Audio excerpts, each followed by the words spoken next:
So today I'm going to be doing something a little more loose and unscripted. Expect a more nonchalant, kind of different video from my usual video essays, because those are scripted, and while there is going to be editing in this, it's going to be a lot less of a task to edit, I guess. So expect something different. Today I would like to cover my Spider-Man Noir series. It's kind of funny because I remember making this like it was just yesterday, and yet I don't. So let's get into it. So the project was planned as kind of like a series that seasons and about 13 episodes per season, and I was kind of building up what I was believing the first season to be. At the time, I'd only read a few Spider-Man Noir issues, and I didn't really understand what I was doing. I kind of knew the basic gist, like the origin and everything like that, and I was planning on kind of showing the origin. And I was also planning on building up his universe, like I was going to have references to Iron Man Noir and Punisher Noir. At the time, I didn't really know anything about the characters. I was just going to have, little winks and nods. The basic idea of the series was going to be about how Peter Parker becomes Spider-Man of this universe. And I really liked the idea of the setting. For some reason, I was planning on shooting in museums and shooting around 30s cars and stuff like that. It was kind of a lazy approach, but hey, I was a lazy guy back then. I was also planning on expanding his rogues gallery, because Spider-Man Noir doesn't have a varied... He has the Goblin, he has Kraven, he has Vulture, and he has a few others, but at the same time, it's kind of like... I was kind of hoping to delve into like Venom Noir. They had an idea for Venom Noir, but at the time I had no clue that there was even a Venom Noir. Hammerhead was introduced in Shattered Dimensions, and I thought it'd be a good idea to kind of go full circle and bring him into my world. I also had an idea to bring in characters such as Mysterio and Scorpion and stuff like that, and kind of put my own twists on them. And it was going to be faithful to the Noir comics while still doing its own thing. Now, without further ado, let's get into the characters.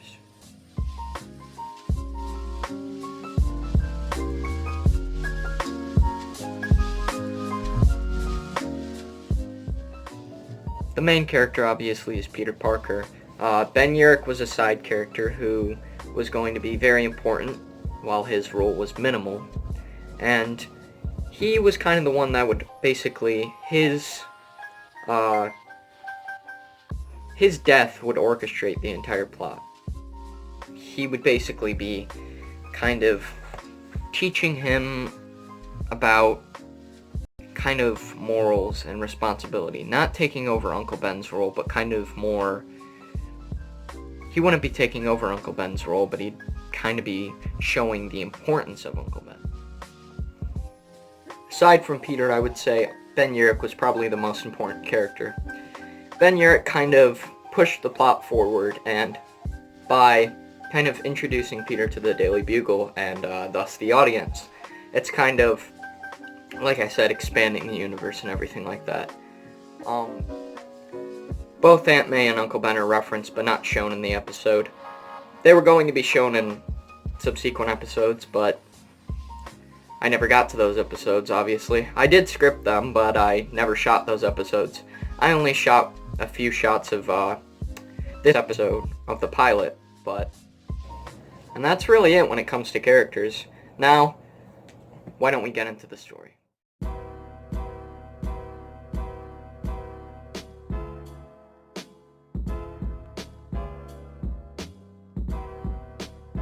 Now the story would begin with a young teenager named Peter Parker, obviously, in 1932 during the Great Depression, where lots of people were struggling economically, and Peter Parker's no different.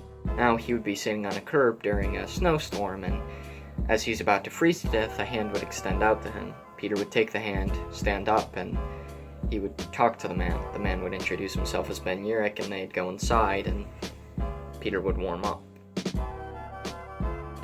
they would talk about how the last case Ben Urich worked was, well, it didn't end well.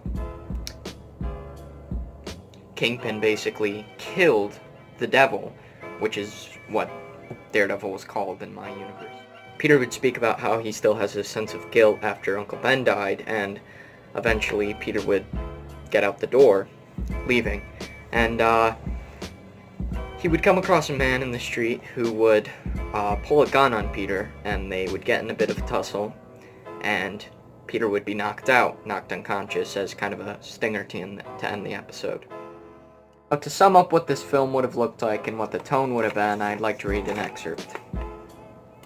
So, it's Ben Urich and Peter Parker talking to each other. Ben Urich says, "Look, kid, I promise my fingers and my toes that I'll throw the guy in the loony bin for the rest of his goddamn miserable life.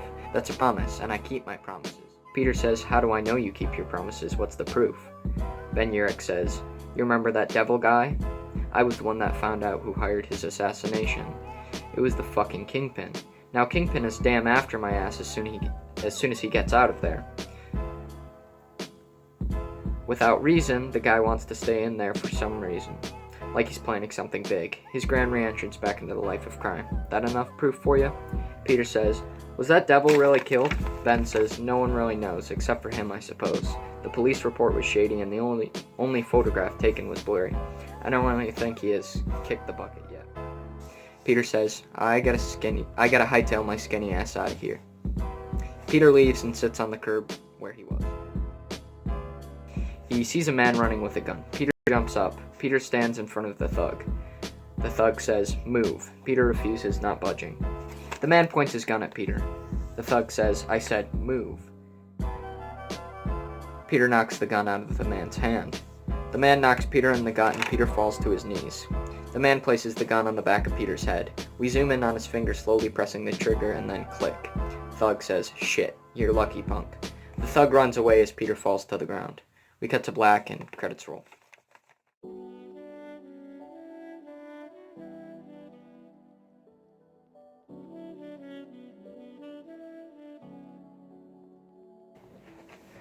Now obviously it's been a while since the cancellation of this project. I've hit puberty, and I believe that I wouldn't have liked the final product. I have come to the realization that the final product wouldn't have been what I wanted. It wouldn't have been what I had written, which I'm not saying the writing is very good, but it is certainly better than what I believe the final product would have been. It's hard to say what the show would have been,